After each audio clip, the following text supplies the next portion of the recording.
Hi అండి, అందరికీ నమస్కారం. అరుణ్ శివ యూట్యూబ్ ఛానల్కి స్వాగతం. నేను మీ కేఎస్ వరప్రసాద్ను. నేను మీకు ఈరోజు వీడియోలో మనం నిత్యం ఆహారం తీసుకున్న తర్వాత కానీ ఆహారానికి ముందు కానీ కొద్దిగా అనీజీగా ఫీల్ అవుతుండో అది ఏంటంటే గ్యాస్ ట్రబుల్. దానికి చిన్న చిట్కా ఏమిటంటే, మీరు ఒక సీసాలో కొన్ని యాలక్కాయలు తీసుకొని మనం ఉండే బెడ్ దగ్గరగా కొన్ని ఏమో డైనింగ్ టేబుల్ మీద ఉంచుకోండి. ఉంచుకుంటే మీరు ఆహారానికి తినే ముందు కానీ తిన్న తర్వాత కానీ అనీజీగా ఉన్నప్పుడు, గ్యాస్ ట్రబుల్గా అనిపించినప్పుడు ఒక యాలక్కాయ నోట్లో వేసుకొని గట్టిగా నమలకుండా గబగబా చిన్నగా దాని నోట్లో ఉంచుకొని దాని వాటర్ మనం స్వీకరిస్తా అలాగే ముందుకెళ్ళండి. గ్యాస్ ట్రబుల్ అనేది ఉండదు.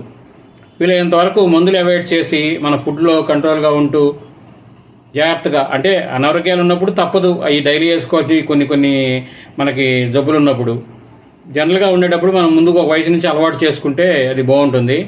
ఈ చిట్కా పాటించండి, మీకు మంచి ఉపశమనం లభిస్తుంది. ఇది నేను అనుభవంగా చేసింది.